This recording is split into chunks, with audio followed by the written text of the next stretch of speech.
Teman-teman di Ririn Anggara kali ini aku mau membahas tentang seorang polisi yang menembak polisi lainnya gara-gara merasa diejek di WhatsApp grup terkait menagih arisan sang istri dan juga ejekan-ejekan lainnya.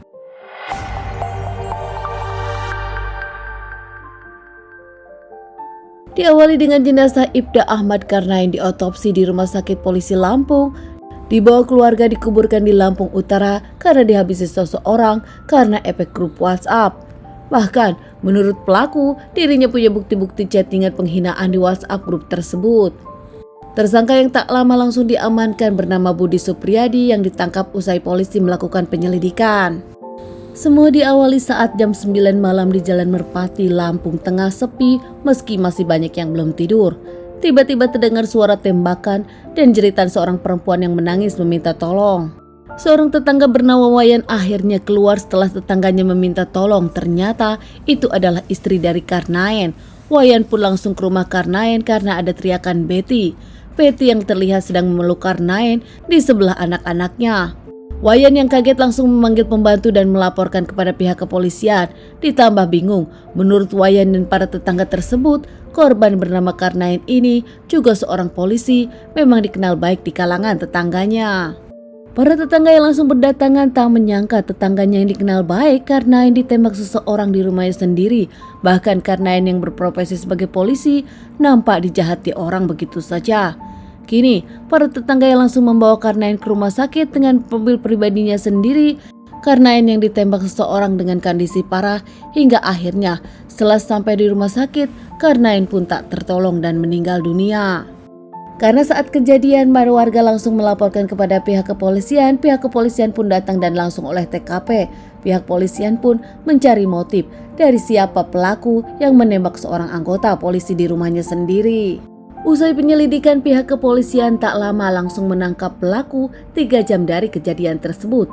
Pelakunya tak lain dan tak bukan adalah seorang anggota polisi juga yang juga mengenal Karnain. Aibda Rudi, kepala Propos yang juga teman Aibda Karnain. Rudi dulu sebagai polisi bagus, namun pada akhirnya posisinya diganti saat Karnain datang ke kota tersebut. Minggu 4 September 2022, Rudi piket kerja namun sang istri menelpon dan mengaku sakit hingga akhirnya Rudi pun meminta izin untuk pulang sebentar menengok sang istri dengan motornya. Namun nampaknya di tengah perjalanan Rudi pun berubah pikiran karena dirinya masih kesal kepada Karnain. Rudi ingin menghabisi Karnain bukan tanpa alasan. Menurut Rudi, diri terlanjur sakit hati kepada Karnain. Rudi pun langsung datang ke rumah Karnain. Menurut Rudi, Karnain kerap mengejek dirinya, bahkan kerap memberikan kata-kata kotor di sosial media yang menghina Rudi. Terakhir, bahkan Karnain membahas tentang arisan ibu-ibu Bayangkari yang ternyata istri dari Rudi belum membayar arisan. Usai tak jadi pulang ke rumahnya sendiri, Aibda Rudi langsung ke rumah Karnain dengan bertujuan ingin menghabisi Karnain. Aibda Rudi sampai di rumah Karnain tepat jam 8 malam lebih. Setelah parkirkan motor di rumah Karnain, Rudi pun memanggil Karnain di pagar. Tepat jam 9 malam Karnain keluar dari rumah di pagar, namun tak lama dirinya mendapatkan tembakan dari luar. Satu letusan meleset kepada dada kiri. Karnain nampak tak nyangka dan kaget. Karnain yang mencoba melakukan perlawanan namun terhalang oleh pagar. Aibda Karnain terjatuh lemas sementara Rudi memilih kabur. Usai melakukan penembakan kepada Karnain, Rudi pun kabur ke rumah salah satu teman bisnisnya. Di sana Rudi tak menyebutkan kalau dirinya menghabisi Karnain. Rudi hanya menyebutkan kepada sahabatnya kalau dia baru saja bertengkar dengan Karnain. Tak lama di rumah teman bisnisnya dan juga teman mainnya, akhirnya Rudi pun kembali pulang ke rumah. Di rumah saat bertemu sang istri, Rudi mengaku kepada sang istri kalau dirinya menghabisi Karnain. Istri dari Rudi yang tengah sakit tak menyangka dan kaget. Bahkan saat itu sang istri meminta Rudi untuk menyerahkan diri. Di tengah kegalauan dan kebingungannya, Rudi pun mendapatkan telepon dari atasannya. Bertanya kepada Rudi apa yang terjadi, bahkan menceritakan kalau kini Karnain sudah tak bernyawa lagi.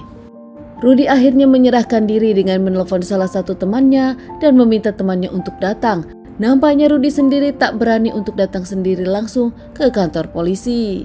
Rudi yang berprofesi sebagai anggota polisi melakukan penembakan kepada polisi lainnya hingga akhirnya diamankan. Rudi dijemput di rumahnya sendiri dan langsung diinterogasi. Dalam interogasinya, Rudi mengaku motifnya karena sakit hati, bahkan mengaku dendam, apalagi kesal saat sang istri yang belum bayar arisan dibahas oleh Karnain di grup WhatsApp. Mengaku ini bukan pembunuhan berencana, namun setelah dalam penyelidikan ternyata Rudi ketahuan bohong karena Rudi sudah mempersiapkan semuanya. Si Rudi ini yang ketahuan bohong akhirnya dituntut dengan tuntutan pembunuhan berencana. Rudi sendiri akan dikenakan 20 tahun penjara hingga hukuman seumur hidup. Keluarga Karnain tak menyangka Karnain berpulang begitu saja oleh orang yang dendam terhadap dirinya. Di mata keluarganya, Karnain adalah laki-laki yang sopan, bahkan tak pernah menyangka Karnain dituding melakukan pengejekan di grup WhatsApp. Betty sendiri, istri dari Karnain yang juga berprofesi sebagai seorang polisi, mengaku dirinya tak percaya dengan semua omongan Rudi. Tuduhan Rudi tak beralasan. Masih menurut Betty, Rudi menghabisi Karnain karena jabatannya kini diambil alih oleh Karnain. Sementara jenazah Karnain akhirnya disemayamkan di keluarganya sendiri, yaitu di Lampung dengan upacara kepolisian. Aibda Rudi sendiri yang sudah diamankan pihak kepolisian bahkan menjalani beberapa kali pengadilan resmi dipecat pihak kepolisian.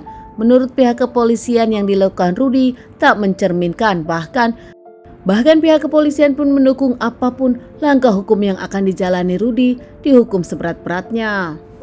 Teman-teman Ririn Arin, sekian dulu kasus yang aku bawakan kali ini. Ditunggu kasus-kasus selanjutnya. Dibawa yang baiknya saja dari kejadian-kejadian ini. Semoga jadi pembelajaran untuk kita semua.